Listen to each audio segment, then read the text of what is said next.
주신 하나님의 말씀은 창세기 12장 1절에서 4절 상반절까지입니다. 창세기 12장 1절에서 4절 상반절까지.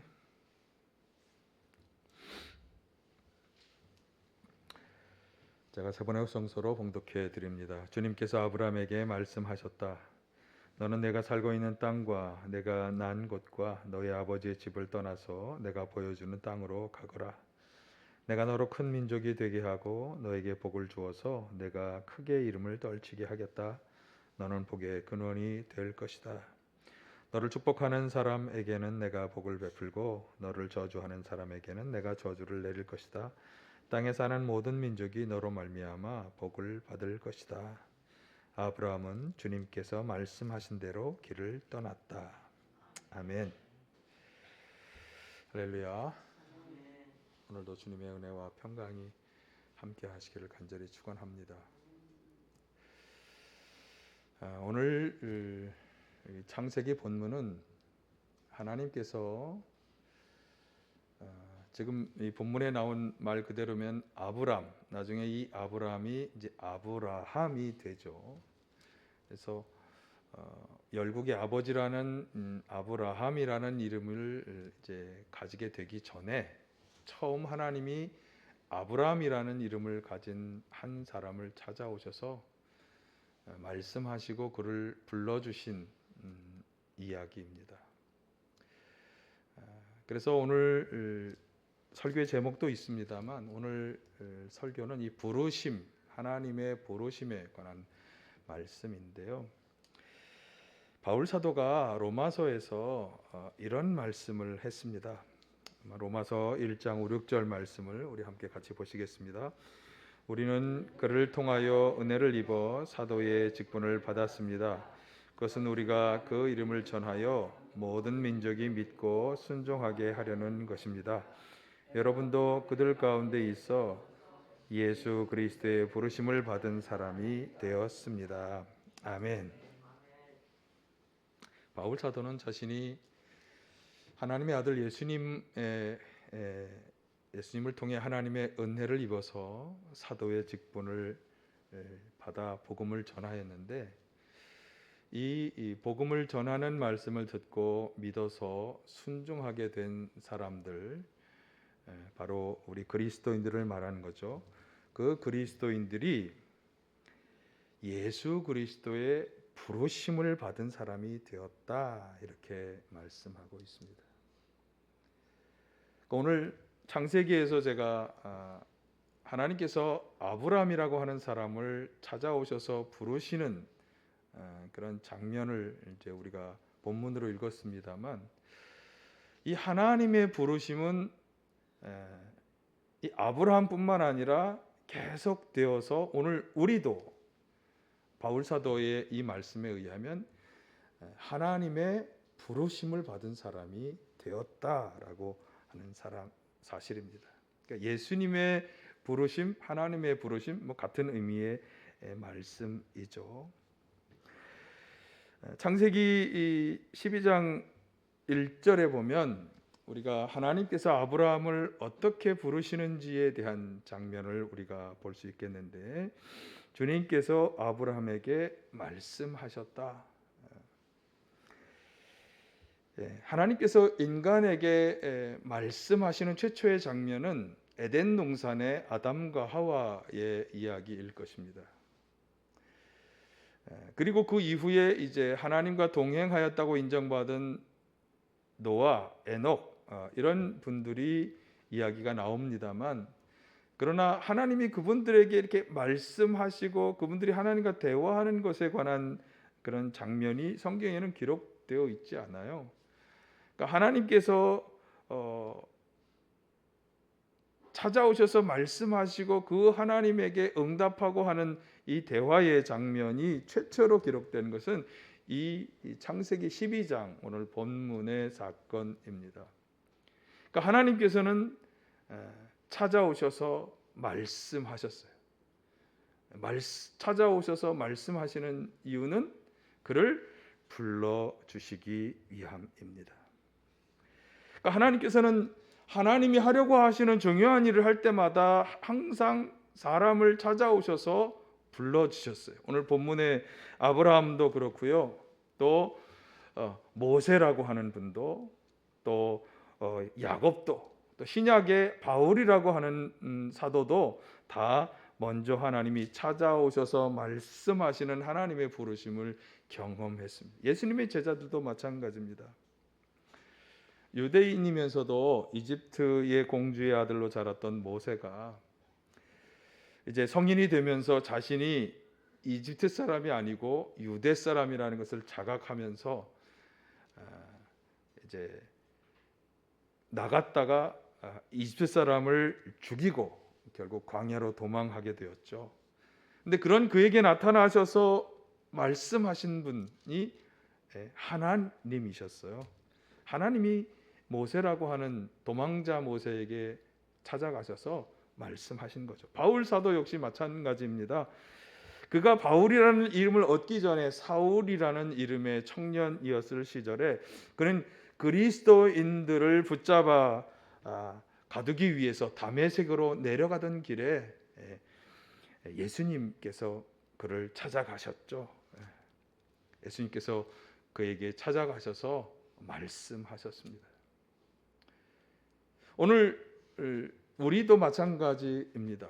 여러분이 이 자리에 나와 앉아 계시다고 하는 것은 여러분도 하나님의 부르심을 받은 것입니다.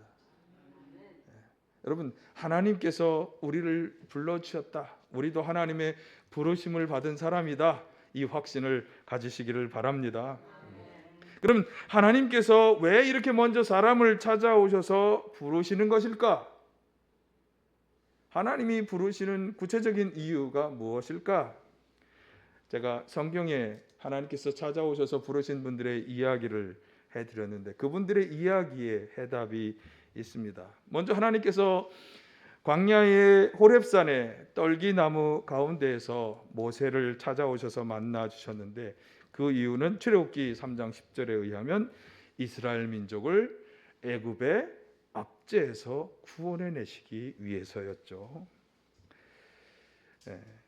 박해자 사울이라는 청년을 예수님께서 찾아가셔서 그에게 말씀하신 이유도 아주 분명합니다. 제가 앞에서 로마서의 말씀을 인용했습니다만 그 5절의 말씀을 보면 그를 통해서 위대한 구원의 복음의 역사를 일으키시기 위해서 거기에 그를 참여하기 위해서 하나님은 박해자 청년 사울을 찾아가셔서 그를 불러주셨습니다. 오늘 본문의 말씀도 하나님께서 아브라함이라고 하는 사람을 찾아가셔서 그를 부르시는 이유를 잘 말씀해 줍니다. 자, 우리 창세기 12장 1, 2절 말씀을 다시 한번 같이 보실까요? 시작. 주님께서 아브라함에게 말씀하셨다. 너는 내가 살고 있는 땅과 내가 난 곳과 너희 아버지의 집을 떠나서 내가 보여주는 땅으로 가거라. 내가 너로 큰 민족이 되게 하고 너에게 복을 주어서 내가 크게 이름을 떨치게 하겠다. 너는 복의 근원이 될 것이다. 아멘. 자, 떠나서 가라고 하시면서 그렇게 한다면 2절과 같은 그런 일들을 이루어 주시겠다고 하는 그런 약속을 주시는 말씀인데요. 2절이 뭐죠? 큰 민족이 되게 하고 복을 주어서 이름을 떨치게 하겠다. 그래서 복의 근원이 되게 하신다. 이렇게 말씀했습니다. 자, 그런데 이 말씀을 깊이 묵상해 보면 이 말씀은 약속이면서 동시에 부르시는 이유가 되기도 합니다. 아브라함을 통해서 큰 민족을 이루시겠다고 하는 약속도 되지만 큰 민족을 이루시려 하는 하나님의 뜻도 있는 거예요. 또 아브라함을 통해서 너는 모든 사람에게 복을 주는 복의 근원이 될 것이야 라고 하는 축복도 되지만 그러나 복의 근원으로 삼기 위해서 하나님은 또한 아브라함을 찾아오신 거예요. 그러니까 약속의 축복의 약속도 되지만 그리고 그에게 찾아오셔서 그를 불러주신 이유도 된다라고 하는 것이죠. 그러면 오늘 우리도 예수 그리스도를 통해서 하나님의 부르심을 받았다라고 하는데 오늘 부르심을 받은 우리에게는 어떠할까요? 바울 사도의 로마서의 말씀에 의하면 우리는 아브라함에게 하나님이 약속하신 것의 상속자들입니다. 예수 그리스도를 믿고 영접한 우리들도 바로 똑같은 이 부르심의 이유를 받은 것입니다. 약속도 받은 거죠. 약속도 받고 이 부르심을 받은 우리들도 그에 합당한 하나님의 목적이 우리에게 있는 것이죠. 어떤 목적? 큰 민족을 이루고, 그리고 이름도 크게 떨치고, 그리고 복의 근원이 되는 축복, 또 그렇게 되도록 하는 이유, 그것이 바로 하나님께서 우리를 불러주신 이유인 것입니다. 여러분, 이 부르심의 약속, 이 부르심의 이유가 우리들에게도 있다고 하는 이 확신을 가지시기를 바랍니다. 사실 큰 민족이 되게 하신다, 이것은 사실 2000년이 지난 오늘 우리가 볼 때 이미 증명된 이야기이기도 하죠. 하나님은 아브라함을 아브라함이라고 이르는 이름으로 바꾸시면서 그의 후손들을 통해서 하나님의 백성 이스라엘 민족을 이루셨잖아요. 큰 민족을 이루셨습니다. 육적으로도 그렇고 영적으로도 기록합니다. 그러니까 지금도 사실 육신적으로 이 유대 사람들은 자신들만이 하나님의 택함을 받은 백성이다, 이런 자부심을 가지고 살아가지만 바울 사도가 앞에서 말씀드린 로마서에 의하면 이제 영적으로도 우리 그리스도인들이 그 하나님의 약속을 받는 사람이 되었다라고 하는 거죠. 우리는 예수님을 믿고 영접함으로 하나님의 자녀가 되고 하나님의 백성으로 받아들여졌죠. 그래서 하나님께서는 우리 그리스도인들을 통해 하나님의 민족이라고 하는 큰 민족을 이루신 것이고 지금도 이루고 계시고 앞으로도 이루어 가실 것입니다. 복의 근원이 되신다고 하는 것도 마찬가지예요. 우리를 구원하신 예수님은 육신적으로 이스라엘과 유대 자손, 특별히 다윗 왕의 자손이지만, 그러나 영적으로 예수님은 이스라엘만이 아니라 온 인류를 구원하신 온 인류의 구원자가 되셨잖아요. 그러니까 온 인류에게 구원의 은혜를 내리는 복의 근원이 되신 것이죠. 그러니 그분은 온 인류의 복의 근원이 되셨고, 우리 부르심을 가진 우리 성도들은 그래서 영적으로 이 약속의 주인공이 되는 거예요. 하나님을 아버지로 모신 큰 민족을 이루게 되었고, 그리고 온 인류를 구원하는 이 구원의 복을 나누어주는 예수 그리스도를 전함으로 우리도 이 복을 전하는 자들이 되었잖아요. 우리 역시 이 복의 근원의 삶을 살게 된 것입니다. 참 감사한 일입니다. 여러분, 이 부르심의 목적, 이유, 그리고 이것을 비전으로 삼으면서 하나님의 부르심에 응답하시기를 간절히 축원합니다.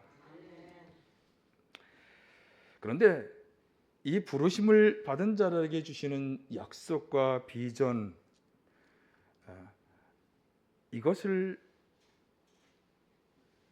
우리에게 그것이 도달하기 위해서는 오늘 본문의 말씀을 가만히 살펴보면 이 부르심에 응답해야 하는 조건이 있음을 알 수 있습니다. 자, 1절 하반절을 다시 한번 보실까요? 시작. 너는 내가 살고 있는 땅과 내가 난 곳과 너의 아버지의 집을 떠나서 내가 보여주는 땅으로 가거라. 땅과 난 곳과 아버지의 집, 이건요 큰 이렇게 나라라고 하는 큰 카테고리에서 고향이라고 하는 조금 축소된 카테고리, 그리고 아버지의 집이라고 아주 작은 카테고리, 이 모든 것을 떠나야 한다. 떠나서 앞으로 보여줄 땅으로 가야 한다. 떠나서 가야 한다고 하는 아주 중요한 그 응답의 조건이 들어 있습니다. 그래서 우리는 이 하나님이 주신, 앞에서 주신 약속, 큰 민족을 이루고 이름도 떨치고 복의 근원이 되는 그런 약속을 우리의 약속으로, 우리에게 주신 약속으로 삼고 비전으로 삼고 나아가야 하는데, 그렇게 하기 위해서는 떠나서 가라고 하시는 이 말씀에 응답해야 하는 것입니다. 어디로 가야 한다고 하는 것은 지금 이 구절에서는 말씀하지 않으셨지만, 그러나 떠나야 하는 것에 대해서는 아주 분명하게 말씀해주고 있어요. 무엇을 떠나라는 거죠? 살고 있는 지역, 고향, 아버지의 집을 떠나라. 아니 목사님, 그러면 사당동을 떠나야 합니까? 이 나라를 떠나야 합니까? 이 말씀이 주는 의미가 있습니다. 아브라함 시대는 가족과 시족에 속하는 것이 생존에 굉장히 중요한 때였어요. 그러니까 시족과 그 가족에 속해야만 안전이 보장되고, 그리고 외적의 침입으로부터 안전이 보장되고 자기가 세운 모든 것들을 잘 이루어 나갈 수 있는 최소한의 보장이 되는 것이 바로 이 가족과 시족에 속하는 것이었어요. 그래서 그런 안전을 보장해 주는 공동체로부터, 또 육체적으로 또 인간적으로 의지하고 의존하던 것들로부터, 그곳에서 뭔가 하려고 했던 그런 인생의 모든 목표와 비전을 다 철저히 내려놓고 떠나야 한다고 하는 말씀이에요. 그러니까 부르심을 받은 사람은 철저히 부르심을 받기 이전의 삶들과 결별할 것을 요구하는 것입니다. 그러니까 부르심을 받은 이후에는 부르심을 받기 이전과는 완전히 어떻게 살아야 되는 거예요? 다르게 그 이전과 결별하며 살아가야 하는 것이에요. 그러니까 하나님과 친밀한 관계 속에 살아가기 이전에 가지고 있었던 모든 관계들을 다시금 재검토하고 떠날 것을 떠나야 하는 것입니다. 비록 그것이 가족이든 고향이든 상관없이 익숙하던 것들로부터 떠나서 모든 것을 새롭게 설정해야 하는 것입니다. 그런 점에서 본다면 예수님께서 제자들을 불러주시고 그 제자들을 파송하시면서 하셨던 하나님 예수님의 요청도 아주 유사한 요청인데, 마태복음 10장 9절 10절에서 이렇게 말씀하셨어요. 이것은 제자들을 이제 전도하라고 내보내시면서 하신 말씀이에요. 같이 보실까요? 시작. 전대에 금화도 은화도 동전도 넣어 가지고 다니지 말아라. 여행용 자루도 속옷 두 벌도 신도 지팡이도 지니지 말아라. 예수님의 제자로 부르심을 받아서 이제 다시 예수님이 가서 복음을 전해라라고 하는 권세와 능력을 받은 제자들이 떠나갈 때 주님은 이 말씀을 하신 거예요. 전도 여행에 필요한 도구들, 여행에 필요한 도구 가지고 가지 마라. 심지어 자신을 보호하기 위한 최소한의 도구가 되는 지팡이도 가지고 가지 마라. 그러니까 자신을 위해서, 자신을 보호하기 위해서 가지고 가야만 한다고 생각하는 모든 것들 아무것도 가지고 가지 마라. 그런 것을 의지하지 마라. 그런 것을 다 내려놓고 떠나가야 한다고 하는 그런 요청이에요. 창세기에서 아브라함에게 하셨던 것과 아주 유사한 요청입니다. 자, 그러면 이 요청들이 의미하는 게 무엇일까요? 가족, 고향, 땅, 가족 다 내려놓고 가야 한다. 여행에 필요한 아무것도 가지고 가지 마라. 이것이 요청하는 것이 무엇입니까? 자기 자신에 대한 의존, 내가 지금까지 살아왔던 것에 대한 모든 의존을 다 내려놓고 하나님만을 의지하고 의뢰하며 나아가라라고 하는 그런 말씀이죠. 절대적으로 하나님만을 의지하며 나아가는 것이 하나님의 부르심을 받은 사람이 해야 하는 일이다. 자신이 그동안 의지하고 자신이 그동안 세웠던 계획과 비전 모든 것을 다 내려놓고 떠나가라고 하는 것입니다. 그래서 예수님으로부터 아까 말씀드린 것처럼 다메섹으로 내려가는 길 동안에 예수님을 만나고 예수님의 부르심을 받아서 완전히 새로운 인생을 시작한 바울 사도가 이렇게 고백했어요. 빌립보서 3장 7에서 9절, 자 같이 보실까요? 시작. 나는 내게 이루었던 모든 그리스도 때문에 해로운 것으로 여기게 되었습니다. 그뿐만 아니라 내 주 예수 그리스도를 아는 지식이 가장 고귀함으로 나는 그 밖의 모든 것을 해로 여깁니다. 나는 그리스도 때문에 모든 것을 잃었고 그 모든 것을 오물로 여깁니다. 나는 그리스도를 얻고 그리스도 안에 있는 사람으로 인정받으려고. 지금까지 그가 예수님의 부름을 받기 이전에 자기 인생에 그동안 쌓아왔던 모든 것들, 그것이 자기에게 이롭다고 생각하며 쌓아왔던 모든 것들, 출신, 학문적 성취, 명예, 그리고 자기가 나름대로 해왔던 그런 인간적인 열심, 이 모든 것들을 다 어떤 것으로? 해로운 것으로 여긴다. 오물과 같은 것으로 여기고 다 그것을 내가 내려놓고 떠나겠다라고 하는 그런 말씀입니다. 심지어 그는 어떻게까지 했는 줄 아세요? 부르심의 사명을 감당하기 위해서라면 내 목숨도 내가 아끼지 않겠다. 내 목숨도 다 내어놓겠다는 거예요. 사도행전 20장 24절에서 말씀합니다. 죽을 것까지도 각오하고 복음 전파의 사명을 감당하겠다. 그만큼 그는 부르심을 받기 이전에 자신이 가지고 있었던 많은 것들에 대해서 그것을 내려놓아야만 한다고, 거기에서 떠나야 한다고 하는 이 아브라함에게 주셨던 하나님의 요청, 예수님께서 제자에게 주신 요청을 심각하게 받아들인 것입니다.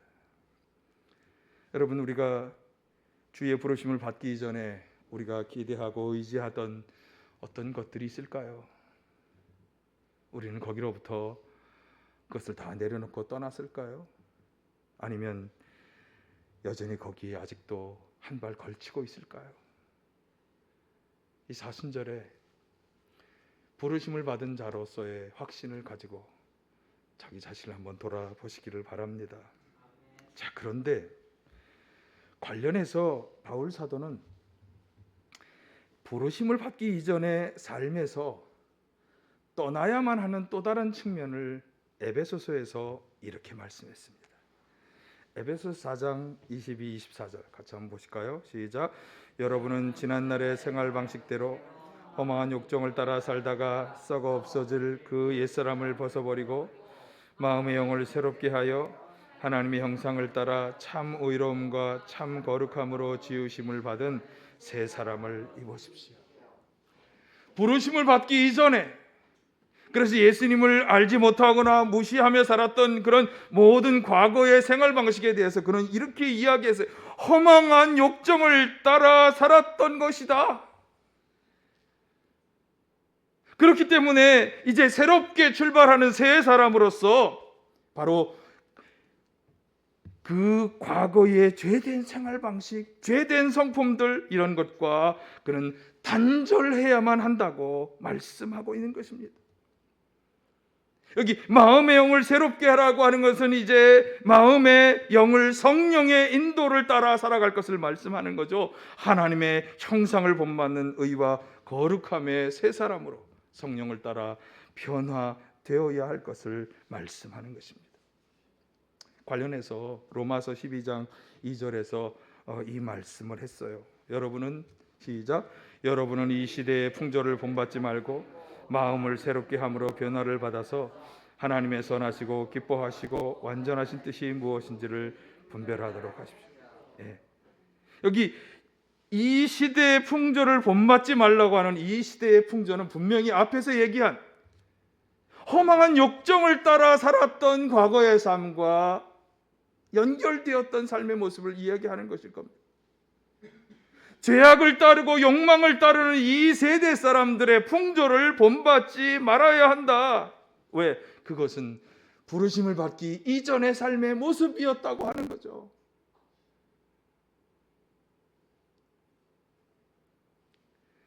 그래서 그런 사람들의 삶의 모습을 본받지 말고 이제는 무엇을 따라서 하나님의 선하시고 기뻐하시고 온전하신 뜻을 잘 분별해서 살아가야 한다.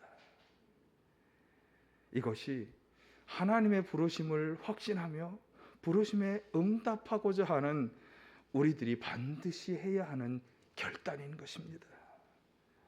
여러분, 사순절에 다시 한번 자기 자신을 돌아보며 다시금 이 결단을 하실 수 있기를 바라요.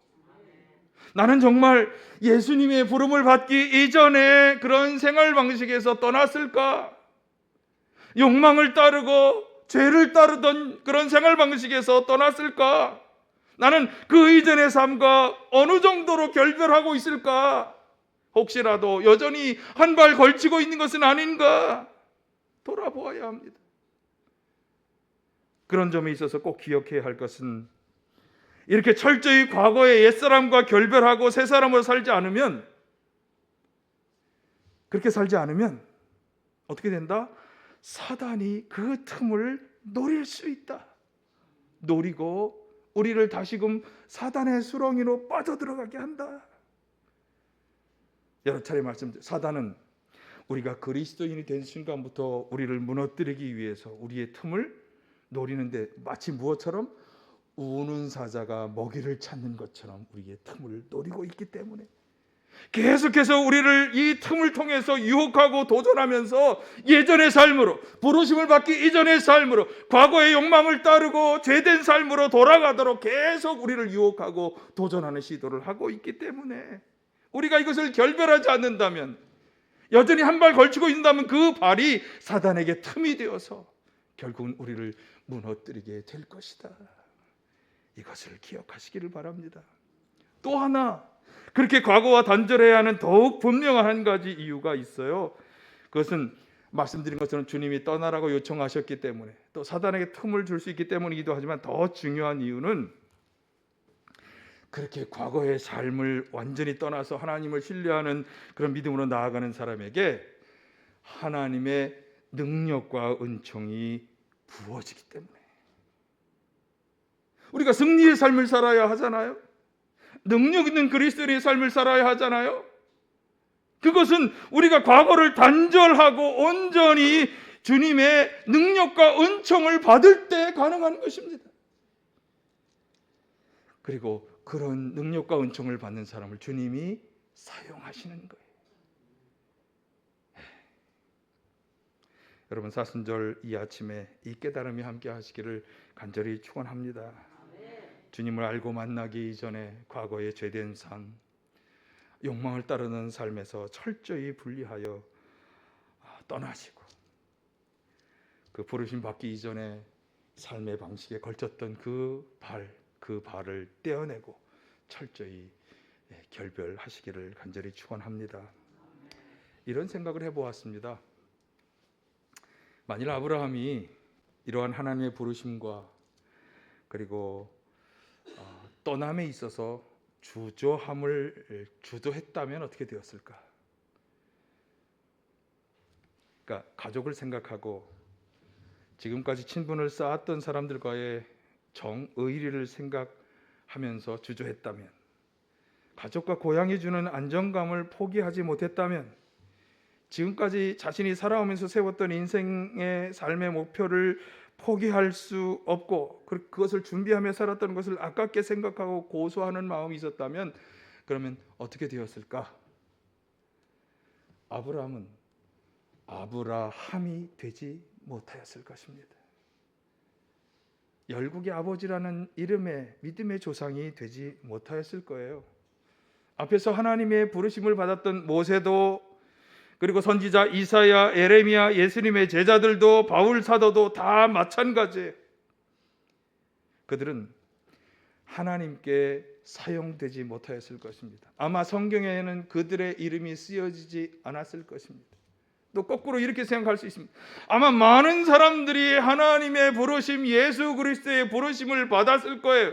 성경에 기록되지 않은 많은 인물들이, 부르심을 받은 많은 사람들이 있었을 거예요. 그러나 그들의 이름이 왜 성경에 올라오지 못했느냐? 그들은 바로 이 조건, 과거와 죄된 생활과 욕망을 따르던 옛 생활과 단절하는 것에 실패하였기 때문에.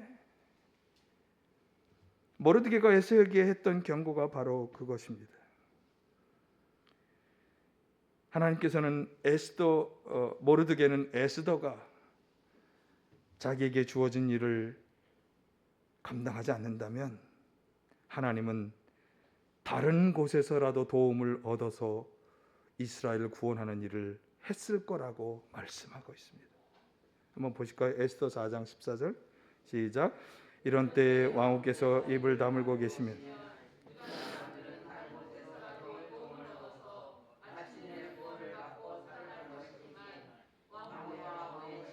멸망할 것입니다. 왕후께서 이처럼 왕의 자리에 오른 것이 바로 오늘 본문과는 정확히 매치되는 구절은 아니지만 여기서 말씀하고자 하는 바 무엇입니까? 하나님의 부르심에 응답하지 못한다면, 그리고 응답해서 과거와 단절하고 하나님이 원하시는 대로 나아가지 못한다면, 여기 이 경고, 그 사람들 대신에 다른 사람을 들어서 사용할 것이다. 아브라함에게 주저함이 있었다면, 모세에게 주저함이 있었다면, 바울에게 주저함이 있었다면 그들의 이름은 성경에 올라오지 못했을 것입니다. 그러나 너무나 다행스럽고 감사하게도 아브라함은 믿음의 조상 아브라함이 되었는데요. 그 이유는 무엇입니까? 그가 하나님의 부르심에 자기를 주장하지 아니하고 순종하였기 때문입니다. 4절, 아브라함은 주님께서 말씀하신 대로 길을 떠났다. 그는 부르심에 응답해서 주저하지 아니하고 곧바로 순종하였습니다. 이 순종이 그를 믿음의 조상이 되게 한 것입니다. 여러분, 우리는 하나님의 부르심에 주저하지 말아야 합니다.